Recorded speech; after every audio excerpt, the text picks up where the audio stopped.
Muito provavelmente ao longo desse vídeo vai ficar bem claro que eu entendo tanto do universo de RPGs, do universo de games de modo geral, quanto eu entendo de futebol, ou seja, praticamente nada. A diferença aí onde o praticamente vai ser importante é que no caso dos jogos, desde cedo, como eu sempre gostei muito de cinema, algumas adaptações em particular me fizeram ter vontade de jogar. Eu cito aqui o caso, por exemplo, do terror em Silent Hill, que adapta o jogo de uma maneira muito interessante e que eu acho que até hoje é uma das adaptações mais subestimadas aí do gênero, e o Resident Evil também, que apesar de fugir completamente dos jogos, a partir mais ou menos ali do meio da franquia, aliás, antes disso, diga-se de passagem, eu acho que ganha narrativamente, visualmente, conforme vai se afastando e vai se desvencilhando mesmo. Então, naquele caso, eu gosto por outras razões. No caso aqui do Dungeons and Dragons, que é uma adaptação de um dos jogos mais importantes de todos os tempos, que foi pioneiro nos RPGs no começo da década de 70, eu acho que os diretores conseguem fazer uma coisa que é quase uma façanha hoje em dia, que é conseguir equilibrar aquele tipo de narrativa de jogo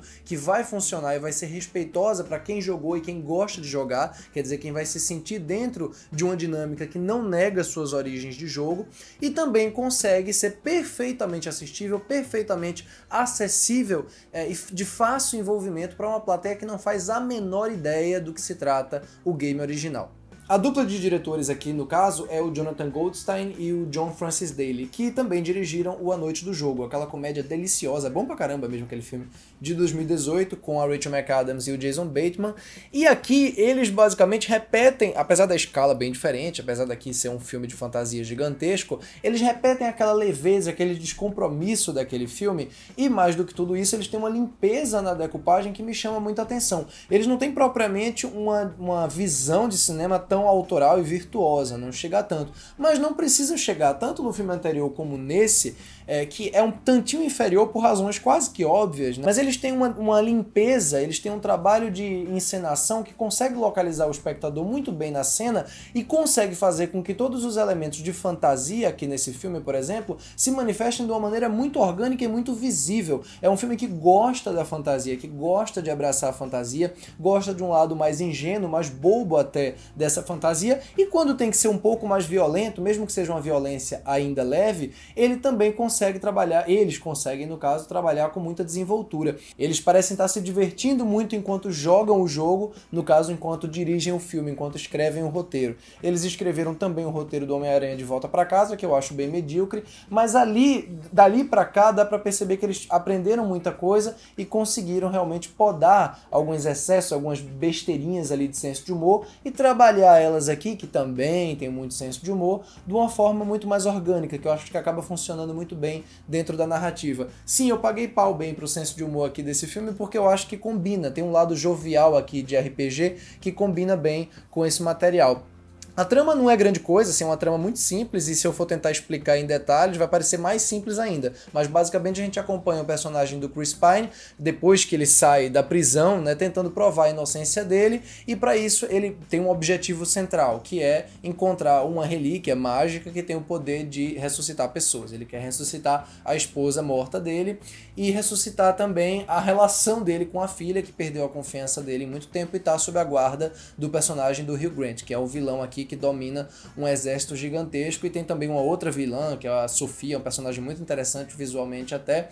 E eu acho que o filme, quando ele começa a formar o grupo de protagonistas que vai acompanhar o Chris Pine nessa jornada, ele vai tendo realmente fases muito claras, ele vai tendo momentos em que você sabe que vai acontecer alguma sequência de ação, que acontece e que se resolve sempre de uma maneira muito criativa, muito inventiva visualmente. Então não é um filme que você vai sentir grandes solavancos dramáticos, eu acho que ele não tem nenhum tipo de sensação de risco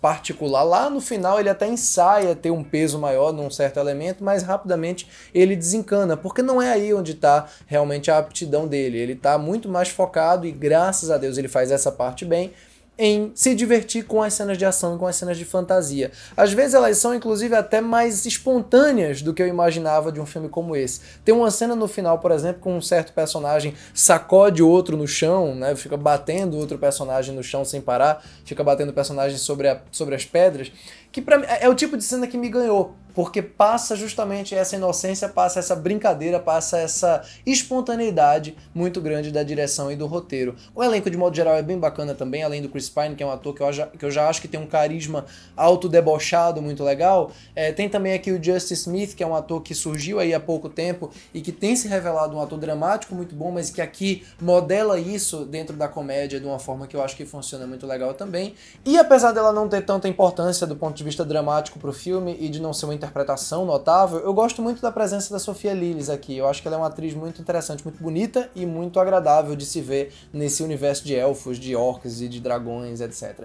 Os efeitos são muito bons, muito bem finalizados, não só pela textura deles, mas pelo elemento meio borrachudo que ocasionalmente eles têm, e mais do que tudo isso, como eu já falei, por serem efeitos visíveis, por ser um filme que gosta dos efeitos, que trata os efeitos não como uma indumentária, não como uma coisa que está ali só sujando a imagem, como acontece em boa parte dos filmes da Marvel, mas como um elemento central da ação. É uma decupagem muito boa, é uma direção muito consciente das suas virtudes e consciente do seu ponto forte,